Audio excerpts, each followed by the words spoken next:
Welcome to Sagar Reads, a space where stories meet wisdom. Here I share powerful tales, timeless lessons, and motivational insights that inspire us to think deeper and live better.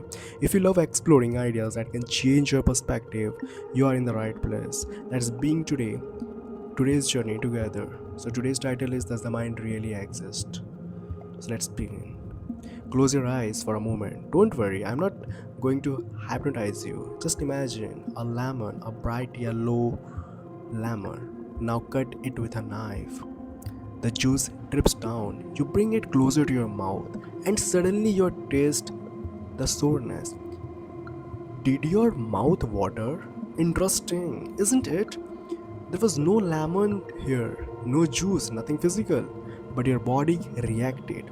That's the power of the mind. But here's the real question. Does the mind actually exist, or is it just an illusion, a trick of the brain? Let me tell you a good story. The mystery of the mind. We can touch the brain, doctor can scan it, surgeon can operate it, but the mind, no one has ever held it, no one has ever found it inside the skull. So is it real, or is it a story we tell ourselves? And yet these invisible things, this mind shapes everything we do. It is not something you can see, it is not something that you can touch, but it is something you can feel. Let me tell you a simple story. The two wolves. An old Tanmay elder was teaching his grandson. He said, inside every person, two wolves are fighting. One wolf is anger, jealousy, greed, fear. The other is love, kindness, peace, hope.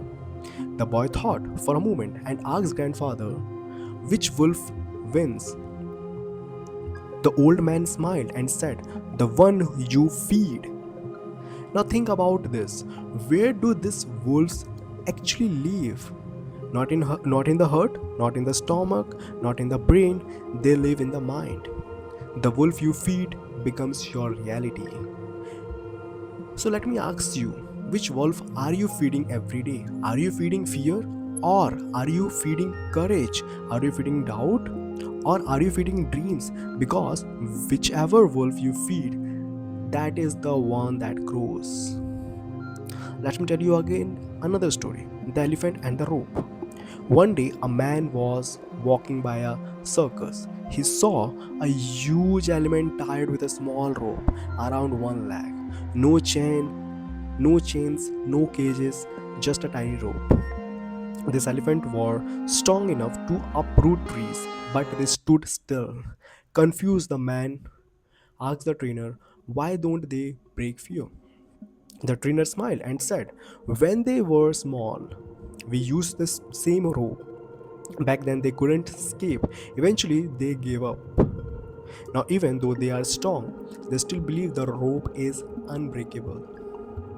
The elephants were free all along, but their mind kept them captive. Now, think about it. What rope is holding you back? What belief, what fear, what doubt? The truth is, the rope is weak, but the mind makes it long strong. Let me tell you one another story. The bamboo tree. In China, farmers plant bamboos, seeds, they water them, they nurture them. 1 year passes, nothing grows. 2 years, 3 years, 4 years, still nothing. Most people would give up, right? But in the fifth year, suddenly the bamboo shoots up 90 feet in a just 6 weeks. Did the bamboo grow in 6 weeks? No, it was growing underground, building its root, preparing for strength. Our mind is just like that bamboo. Invisible growth, invisible preparations, and when the time is right, suddenly the result is massive. Science can scan the brain, we can measure neurons firing, we can see chemicals moving, but can science find the mind? No.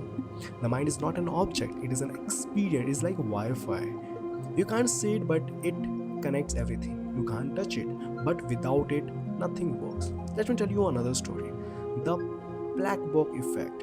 In medical studies, doctors sometimes give patients sugar pills but tell them it's a medicine. Do you know what happens? Many patients actually help, not because of the pill, but because of the belief. The mind believed and body responded. There's the power of belief, that's the power of the mind. So what you guys understood, so how do we use this invisible power? Okay, so let me leave you with one last story.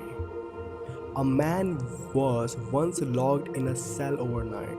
He believed there was no air inside. By morning, he was dead. But when the guards opened the cell, they found the window wide open. There was plenty of air. He didn't die from suffocation. He died from his belief, from his mind. The mind can be your prison by your or your passport to freedom.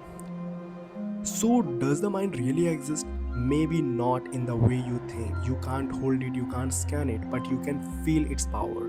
The mind exists in every choice you make, every belief you carry, every dream you dare to chase. Your mind is not your cage, it is your wings. Train it, trust it, and it will take you anywhere you want to go. So, thank you so much, guys, for listening.